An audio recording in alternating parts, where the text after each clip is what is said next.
Hi, and welcome to another installment of Connect with Carla B. Today, we're sitting with, I don't want to call him the Green Man, but he is best known, I think lately for newcomers, as the co-founder of the Collard Greens Festival here in St. Petersburg. And no, you know what? Here in South St. Pete. I love being able to put that in there. Y'all know I'm South St. Pete centric. You know, I think South St. Pete should be its own city. As far as I'm concerned, it's my city.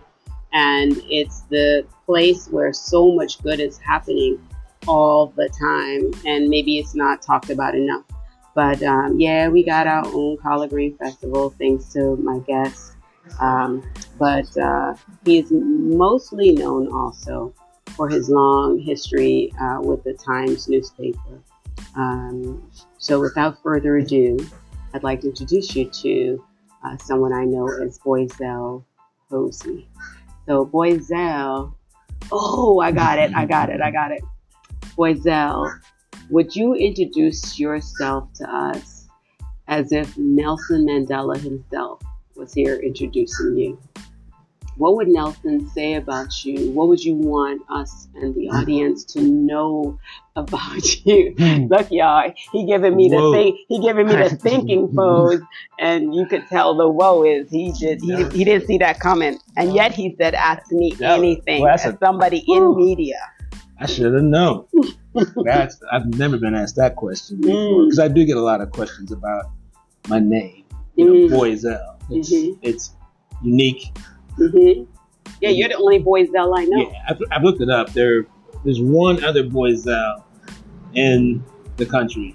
Oh, wow. Yeah, he's somewhere in maybe Texas, and I think he's a psychic, actually. Oh, wow. You know, if you look up on social media. In other words, you can't do nothing. They're going to find you. They're going to find me with Boyzell. You know, I mean, if anybody says the name Boyzell out loud, you know, they know it's me. You know, so it's hard. It's always been hard for me to sort of hide, behind my name.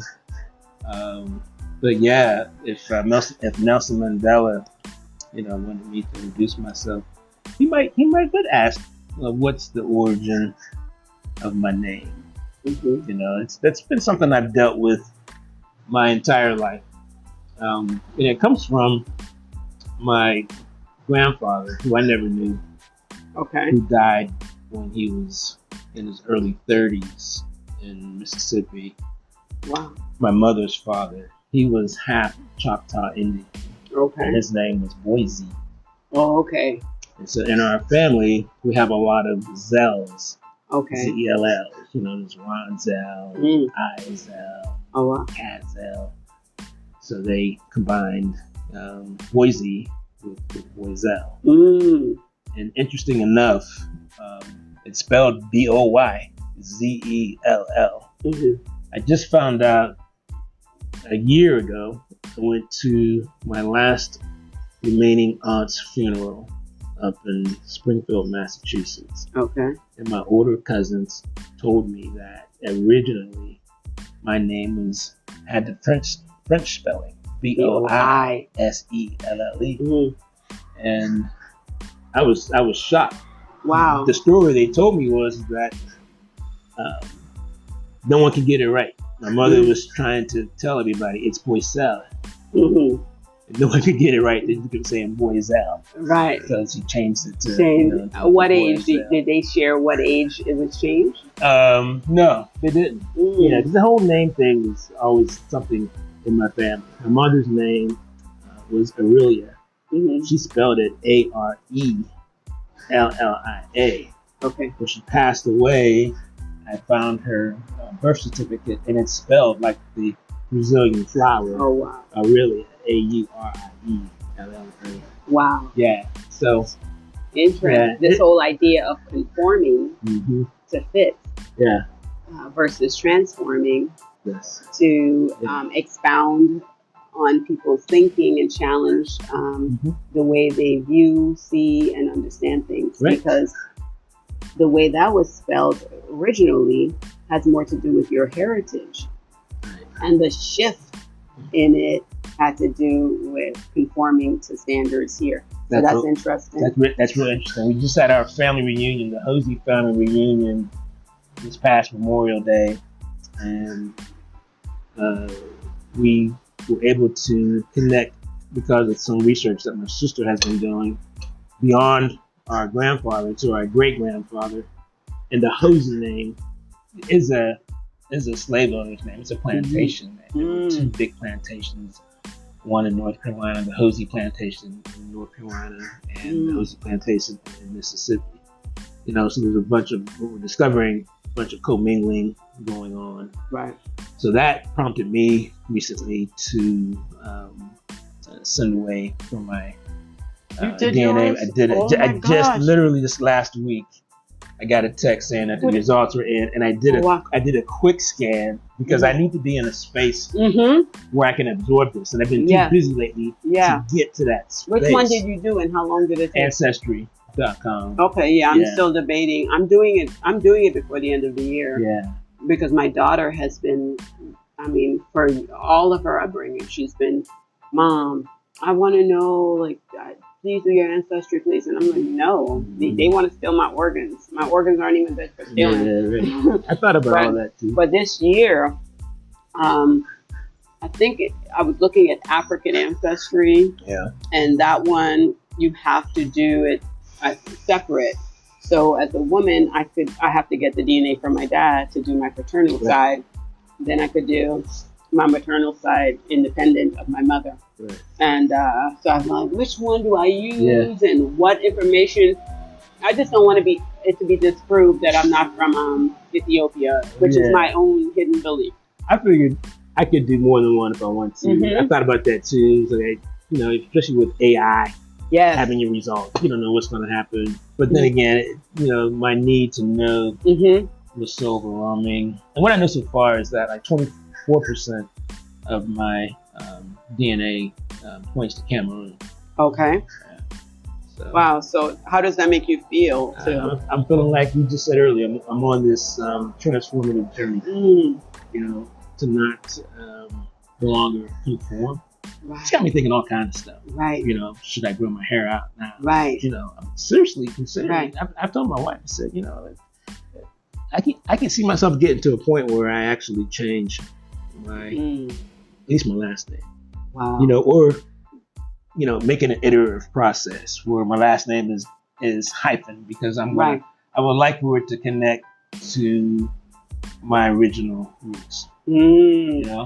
It makes me emotional just to even hear you say that. Yeah. I was at the Foundation for Healthy St. Pete last night, and one of the things, I didn't say it there, and I plan to share with them, is I think part of their work should be to support the community in finding their history. I like that. So I said, man, it would be so powerful if they actually created the opportunity for people who would not be able to pay for that, because the sense of self, knowing who you are, where you come from, how your people lived, what they ate, what conditions they overcame, is so critical if you're talking about doing transformative work in the space of race and racism. So I totally, so you just brought that up again for me. So I definitely have to share that. I think, because can you imagine if we all sat in a room and we did our ancestry DNA and we began to do some mapping and we say, okay, if you show up as 20% or more from Cameroon, come to this side of the room. I think all of a sudden, this idea of the village that we talk about becomes so much more real, because then you're able to share what little you know, and we have to start piecing it together. We have to start piecing it together. And so I think when I think of the spaces in our community and who should own or help to support, or where the funding exists, it exists at the Foundation for Healthy St. Pete. And so I like that idea. Right? Wouldn't that be something? Wouldn't that be something? That's a powerful idea. Right? And for it to happen right here in St. Petersburg, to have 100, 200 people, whomever signs up to say, it's that time. I want to know. I believe it will grow my way of thinking. It will, because what I know is that and especially in Florida at this time in history, when you have this attempt to hijack history, and when I've seen young people learn their history, learn our involvement in agriculture, learn our involvement in wealth and wealth building. I mean, these are things that simply aren't even taught. And they're facts. And so they stand a little taller. Just the one question alone: who's the wealthiest man ever of all time in the world? And for them to now know that that's Mansa Musa, a name that they would have never been able to pronounce or know anything about before. But when you give them just a little bit so it's not just about history, it's about your history. Then you become plugged into something that you've never been plugged into before. So I could see it happening, but I cannot even go one more second without talking about my biggest competition in St. Pete when it comes to hugging. Oh, yeah. Your wife, right? So anytime I tell people, I'm the self-appointed hugger in St. Pete. They're like, oh, wait a minute, you match the competition. Yeah, they said, wait a minute, there's somebody that gets equal. And so when she and I hug, that's something else. And so you're a girl dad. Yes. You guys just have the one? No, we have two. We have two. Yeah, so we have our daughter, Kiyoshi, who's still lives here in St. Pete. She's a school teacher, teaching at Bethel Community Baptist School. Okay. And she and her husband, Caleb Ash, formed a church a couple of years ago called Current Church. They're growing their followers, and I've seen some of the social on that. It's high energy, high energy, youthful.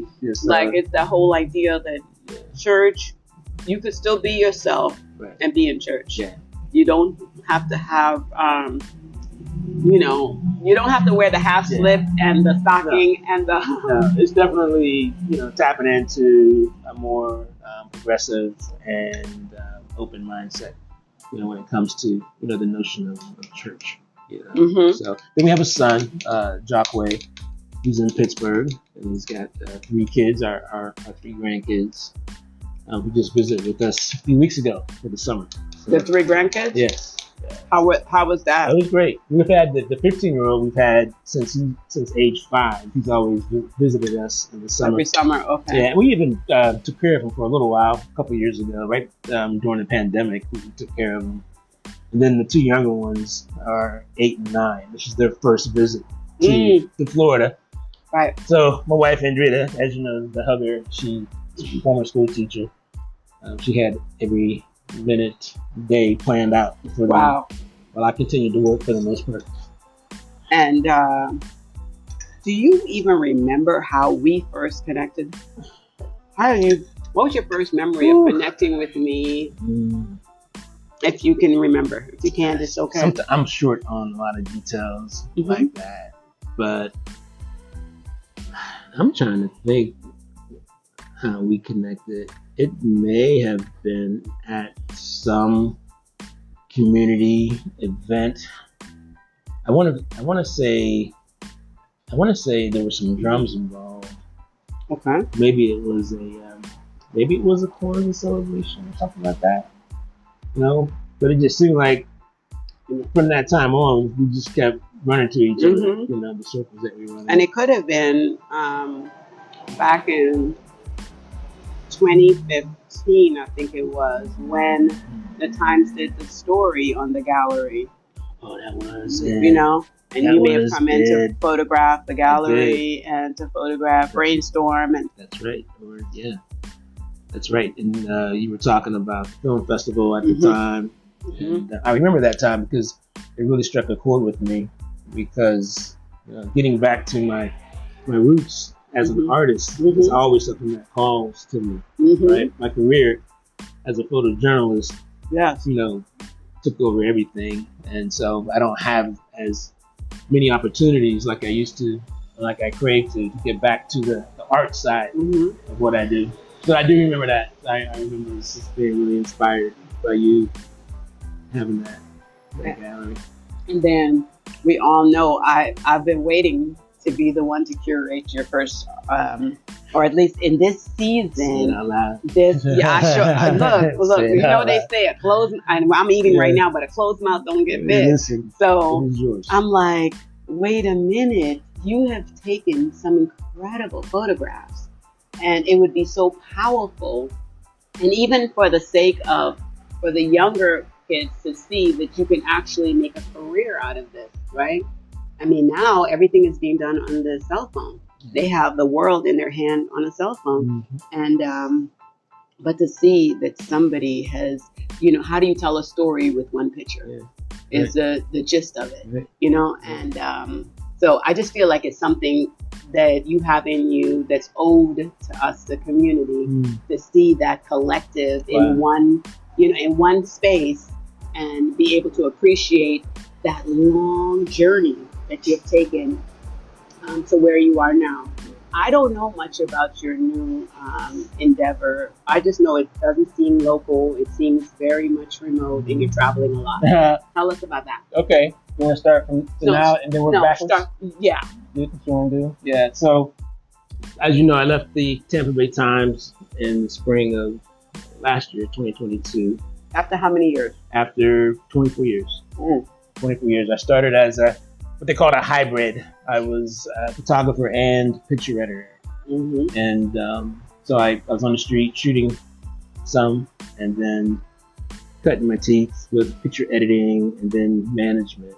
In 2006, I was promoted to director of photography.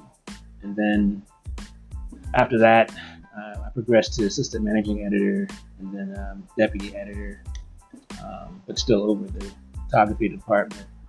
And so I joined ProPublica, and I have to make sure I say that nice and slow. I was at a convention last year in Vegas, the NABJ convention, National Association of Black Journalists, and I was in an Uber. The NABJA. Yeah, I was in an Uber, and you know, getting to know the driver. And he says, "Well, who do you work for?" And I said, ProPublica, and I must have said it really fast. And he says, ProPublica. I said, no, ProPublica. We're an investigative news organization based out of New York that does, some people call us advocacy journalism, but it's journalism in the interest of the public good. Okay. So even though we're not local, right, all the stories we do impact people in local communities. And a lot of the stories we do impact our community of color. Started it. Why was this start? I mean, well, I don't even have to ask why it was started when you just told me what the mission is and the purpose. Well, so the organization is 15 years old. Okay. And so it's still relatively young in terms of like legacy news organizations. But they've been expanding and growing over the years, which made my role possible as senior editor of visual storytelling. It's a brand new role. So my mission is to tie all the visual storytelling teams together as a cohesive, collaborative unit. So basically, I oversee the graphics department, the visuals department, which includes illustration and photography, and I'm over the video film department. And so under me, I have department heads. Under the department heads, their staff. Is it an online publication or is it hard print? So it's not no hard print. Okay. And it's free. We don't. We don't charge for our journalism. We share our stories liberally. We do a lot of partnerships. In fact, we have a network called the Local Reporting Network, where we partner with local news organizations of any standing. So it's not out of the question that we could partner on a project with the Weekly Challenger, the Tampa Bay Times, or whatever. But yeah, so if you've seen the recent stories about Clarence Thomas, you know about that. Our organization, we're the ones who broke those stories first, and And so there's a lot. So yeah, I'm working remote. Thank God. I'm still here in St. Pete. Did they find you? Did you discover them? How did this happen, and why did you decide at this stage in your career to, I call it go birth a baby? Yeah. Well, the journalism industry is really small, tight group, so everybody knows who's out there. And then when you start to look at some of the specialized things, like they call us specialty teams at ProPublica, because we do, a special form of visual storytelling. But I knew of some folks, but again, like you said, you speak things into existence. I got to a point in my career at the Times where I felt like I should be looking at maybe doing something else. The landscape has changed a lot with local journalism. The struggle is real. And I just felt like I wasn't having the same type of impact that I once had. It was a struggle just to keep things going. When I took over, and I don't want to go down a rabbit hole here, but just for some context, when I started at the Times, the photo department was over 40 plus strong. Right. When I became director, I had a staff of like 30 something, picture editors and photographers across the region. When I left the Times in 2022, we were down to 8. Wow. Including myself. Oh wow. So there were a lot of challenges there. Even though the stories and the journalism, but there's one thing that I miss about not being there or being local is that connection that I had to community, to make a difference. To talk to someone, pitch a story idea, and make a difference. That's really the only thing that I really miss, about it. So this role at ProPublica has impact in a different way. So I'm working remotely. I'm here in St. Pete. The headquarters is in New York. We have regional offices. We have a Midwest office in Chicago, a South office in Atlanta, and a Southwest office. And you're working Phoenix. With all of those. I work with all the teams. Wow. I work with the other senior editors and the reporters, and through my team, my visual storytelling team, we help bring those stories to life. Wow. Give it some soul. Wow. I used to do something called Success Brunch for Women, and the idea was to bring together a diverse group of women, economic diversity, race diversity, age diversity, like just every aspect of diversity, and ask one question and one question only: what would you rather be doing? So if I were to ask you, what would you rather be doing if you weren't doing what you're doing now, what would that be? That's a really good question. If I wasn't doing what I was doing now, then I'd be my own enterprise. Right? I'd be in a position to take my original thoughts and bring them to life. I mean, the Collard Green Festival was an original thought, so to speak. I've had other ideas. It all comes down to storytelling. Whatever I do, it all comes down to storytelling. There's nothing else I want to do.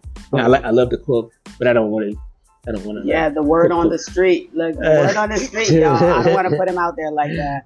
I had to be at somebody else's place, somebody else's kitchen, to actually try the famous collard greens of Boyzell Hosey. And so culinary, like, culinary. But it's like, I love the way you said that. Being able, first of all, let's be honest. How many people even have original thoughts anymore?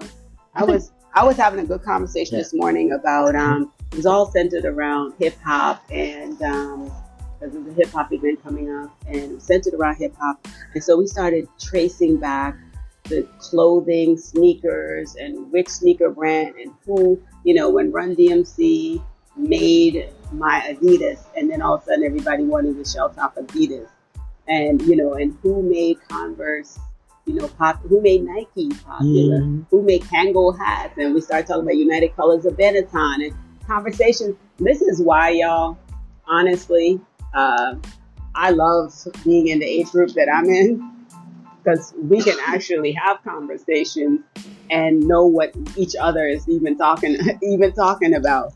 But we had this long conversation about all these, but the idea was to compare music then and music now. And so the originality of an artist, like, so every artist brought their own whatever to the table. They weren't like, oh, I'm going to copy him and I'm going to copy her. It's like, because I'm doing something different. And therefore there's an avenue for that something different. Now it's, That's why I believe that, art should be a part of everyone's life. Art should be emphasized in the school curriculums because it's not about trying to make artists out of everyone, but it's, teaching people how to think freely. I think we all have original thoughts, but we are quickly to conform those original thoughts. And so I like to pull out people's original thoughts. How you're having a conversation and someone they'll start talking, someone let's go back to that. So what was that? Right. That was theirs, right on the edge, and you're pushing it back because either, if we think about upbringings, speak when spoken to. Don't insert yourself in those conversations. Go sit down somewhere. I said, man, we could just sit and write a book of just the things that we were taught. And what I know about myself is that, honest to goodness, the same Carla Bristol, for the most part, that people get today is the same Carla Bristol that I was as a child. I didn't like hot chocolate then. So meaning your ability to cause me to waver on whatever it was I was into or not into, we'd have to play the long game. Because I would sit and cry over my food and refuse to eat it. And my siblings would eat their food, get to go play. I'd still be sitting at the table crying and trying to figure out how I could throw the food to the fowls, the chicken, something, so they could eat it. I like tea. I like to pick bush, boil it, make my own tea as a child, right? So I clearly have been on the earth before this journey around. But it's and being able to cultivate that. I always say that for my children, aside from the fact that we all know I'm their mother, I'm the vessel used to get them here. Forget that part. But my primary job is to protect their spirit. I would say I knew that right out the gate. I said to protect their spirit, to protect who they really are, so if I did that well, then no one can come along and tell them who they are. They know who they are because I am simply here to help support and cultivate that. So the what you'd rather be doing goes right to I want to be creating still. Creative. Creative people create. Just want to create. And that's like the best feeling in the world because if it's not right, I just create something new. I made it, I can make it again. But if everything you acquire is what someone else created, then if it's not there, you're stuck. I never have done well with like systems that are already just in place, and this is how you do it. ABC 1, 2, 3. I look back, struggle with it. I always needed a bit of creative freedom, to that's me. If you try it, I always say I'm a thoroughbred. You touched on it a little bit. So the Collard Greens Festival. Are we like in year 8 or something? We're coming up on. We just had year 6, and then year 7, President's Day weekend, 2024. This is my elevator pitch. February 17th is the 7th annual. Tampa Bay Collard Green Festival. Is the Times still the major sponsor of the event? Well, the Times was never the major sponsor. They were not? Never. They were, I would say, partners. Public. Yeah, worked there. Publix is basically. The event gave them a lot of play. Yeah. So, by virtue of my relationships at the Tampa Bay Times, they supported it with some in-kind advertising and marketing, which has helped, which, we're grateful. Some stories. We did some really great stories there. Our first major sponsor has been Publix. Came on about 3 years ago. And, but we've always had other community organizations. Like from the get-go, tell you who was with us from the beginning. It was Kimberly Brown Williams. Okay. With Healthy Start. Yep. John Hopkins Children's Hospital. Yep. They've been with us since the beginning, and they're still with us now. Humana, Achieva, Credit Union, Simply Healthcare. This organizations like that. And of course, the Carter G. Woodson. Yes. Actually, we talked with the Carter G. Woodson and Terry Lipsy Scott when we first conceived of the idea. Mm-hmm. So like, hey, what do you think about this idea? Right. Yeah. Why did you think that would be the best location for it? Because there was, I don't recall there being, outside of me doing the street festival, the Black Arts Festival on 22nd Street, leveraging, 9th Avenue in front of the Black History Museum that we have. Why did you think that was the location? Not the Manhattan, not across from the Manhattan. Like, why? It was a no-brainer. It was because of that connection. Okay. It's because of the location of the Woodson. First of all, even though there are plans, to, that's going to evolve and build and all that, there's still a presence when you walk. There's a presence when you walk on those grounds and that site, and it's history that I still don't know about there, but we know what that site means to our community. Yes. And so the idea is to put on an event of excellence, to inspire our community, but everybody who walks on that grounds, and I can't explain to you why this festival is growing exponentially like it is, but people just have a good time. Yeah. They just have a good time when they're attending. It's like interesting because, first of all, but I guess in the South, collard greens is a staple when you are setting the Sunday table, for sure. I didn't grow up with collard greens. I grew up with, what am I thinking about? Not Bora spinach, but I'm thinking about callaloo. Yeah, so callaloo is, and it's a more delicate greens, but collards, man. If you never had collards, you better have. I grew to love collards, and there's certain foods that exist in the Black American community, and this is a food group for me all by itself. Dessert is a food group, y'all. But when I first had peach cobbler, I was like, why? I felt like I had been deprived of something my whole life. That's our weakness too. I was 23 or something when I had peach cobbler for the first time in New York, and I was like, I never had this, Mom. So, but collard greens, and deciding to start the Collard Green Festival, and like, what was the vision when you decided to start it? Well, so it all goes back to the storyteller. I mean, just the mere mention of collard greens conjures up like emotions and memories, thoughts in people. Actually, people of all walks of life. Even when we shared it with diverse communities, white communities, whoever, people still had a story about collard greens. And so it was the storytelling that was the hook, right? And the collard green is the star. And what we've learned, it's like, I'm not an expert on any of this stuff.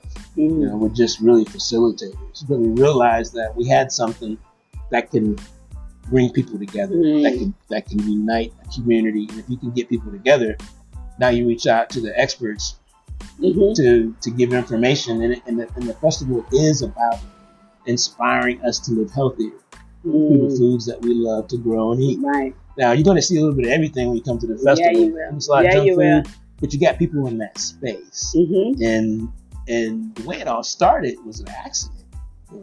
My wife and I bought an electric pressure cooker off of TV. It's the only thing we ever bought off TV.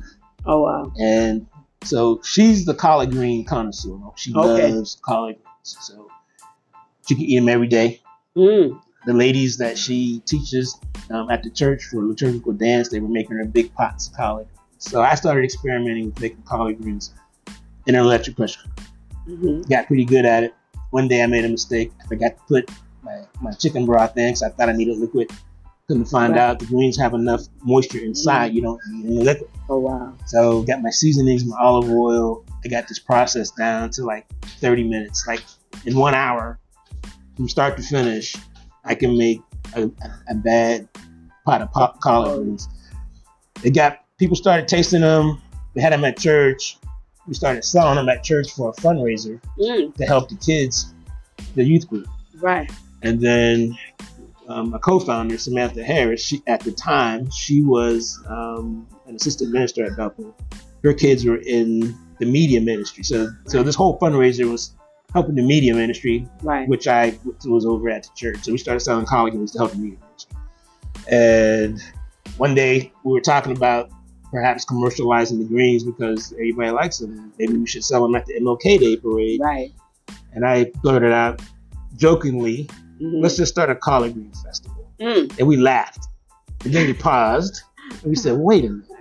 And then we got our phones out and Googled collard green festivals, and there were about a half a dozen or so around the country. Oh, wow. Including one in Atlanta that they call themselves the original collard green festival. So we visited. They have it in September. I was going to say, when is theirs? Yeah, in September, coming up. We visited and got some ideas. It's a fundraiser for a local school. Oh, wow. And so we came back and said, well, if we did something in our community, what could we do? Well, first of all, the height of collard green season is in February. Yep. It is Black History Month. Of course, we celebrate Black History every month, but it's Black History Month in February. And we said, well, let's call it the Tampa Bay Collard Green Festival, because we were going to say St. Petersburg. Okay. But we wanted to capture the imagination of the region if it ever took off. Yes. And it just happens to be like you have President's Day. So let's have it on President's Day weekend, because if it takes off, some folks may have a 4-day weekend. They can come to the area. And then we went off to start to build the festival. And now we can't imagine it not being here. Like, it's something people look forward to. It's something. Yeah, it's like I'm trying to think of.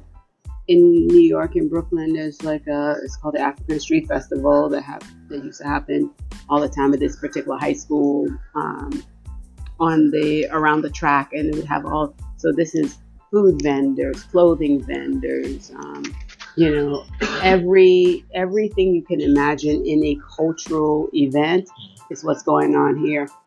Health screenings, DJs, live performances, all the nonprofit organizations just lining a street, then off into multiple directions now, and it's expanded across the street and down the street now.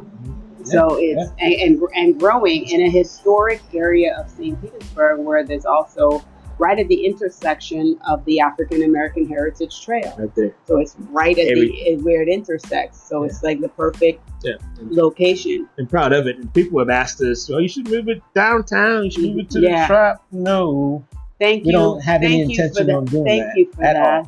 Thank you for that. Because so often what I've seen is that people feel like they haven't arrived, if you will, until it's someplace. And what was important for me with the Black Arts Festival was that it was right smack dab in our community, because I acknowledged that, back to what you and I were talking about before we came on air, the idea of all the things, the history that prevents some of us from going places, doing things, and we don't even realize that really subliminally it's because grandma couldn't go there.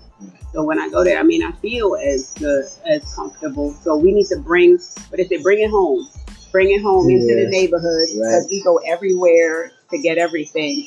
And now it could be right outside your door. I love it. I hope y'all can hear the wind chimes. The wind chimes are singing. The ancestors are confirming our conversation right now. Yes, I believe in their ancestors. So, and I mean, if you get a sense of just how many of them there are that's so connected to you. So Carla Bristol isn't an island. I am, because they were here way before I was ever here or thought of. That's a proud Bristol. But you're right. I can't wait to look up my history and my ancestry and see what I get to discover. It's I just keep imagining about the possibilities of what I'm going to learn. You know, just like it's like a whole new adventure out there. Yeah, waiting for me. Yeah. And so much so that my schedule is so busy, but I do think a lot about time, like how important time is to do the things that we want to do. You know, I mean, I wish this is cliche. You know, I wish I knew then what I know now, because I wasted a lot of time doing some foolish things. Right. You know what I mean? But here we are. But it's better to know it now than to know it later. I'll take it. So, like, while we're here acknowledging that it is a finite amount of time, and for me, I want to soak it all up. So all the things that I've always wanted to do. I call myself a hobbyist. If I want to learn how to do something, I just feel like, oh, you know what, I'm going to learn how to do that. Because why not? I'd mentioned out loud the other day something about, and my, this year I want to really get back into sewing. And one of the kids at the farm said, oh, Miss Carla, I have 2 sewing machines. Who knew? Now we started connecting, and she said to me the other day, oh, Miss Carla, do you want me to bring my sewing machine in?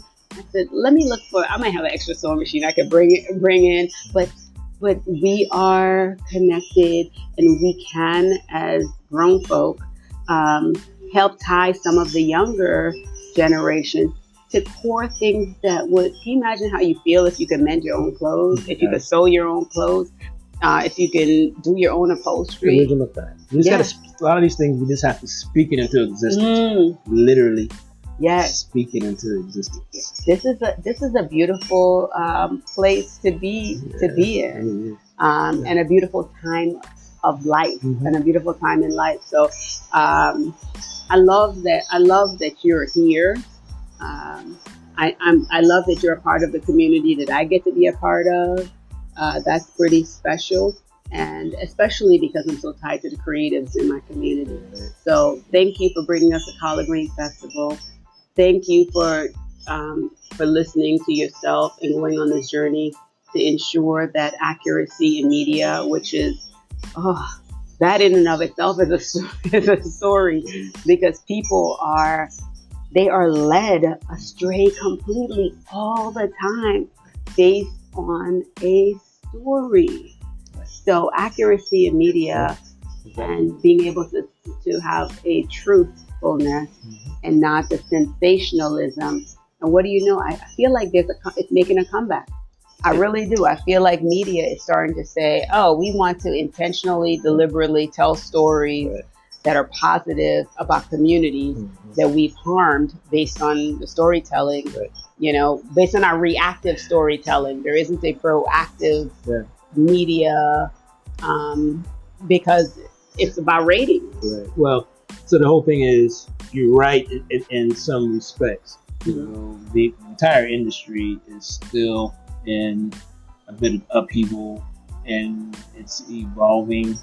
What you're seeing is the emergence of these micro media organizations. We could be considered a micro media actually, because our mission is narrow.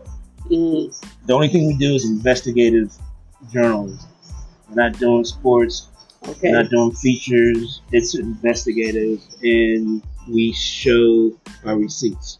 It's facts. And so media literacy is an important issue for us today, because we have to be able to develop the tools and the skills and the discernment to understand, what's false and what's not false. And I don't want to go on a rabbit hole here, but when you factor in the emergence of AI, that takes us on a whole another thing. But people are seeking truth. They are seeking truth, and so that I do believe that there are opportunities to think that and even rethink that. Actually, I think there's opportunities here in this community on that level as well.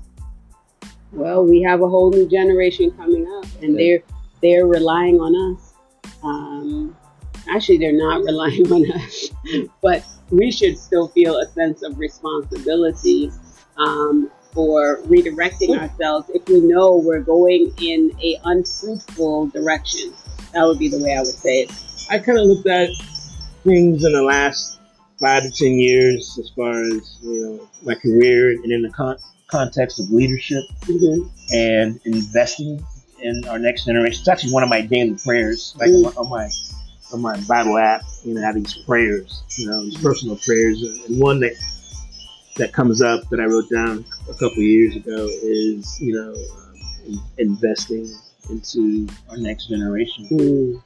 One thing that I ascribe to is the fact that as the older generation, we need to listen because they can show us the way, but they do need leadership. And that's a beautiful combination. You can get the two things right. Right? Yeah. They need advocacy, they need leadership, right? And so I think that's how I've extended my career, to be honest with you.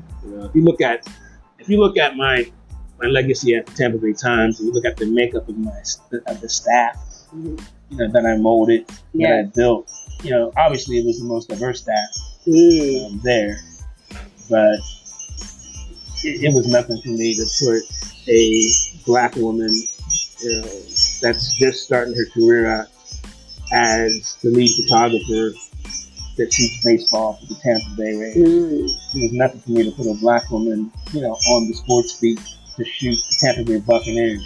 Wow. You know what I mean? Right. Because you have to invest. You have to invest. And, you see the fruits of that now. If you look at the careers and some of the things we're doing, you can sit back and say, that was right. And if you spend 24 years someplace and you have nothing to show for it, then that might have been 24 years down the drain. That's a long time down the drain.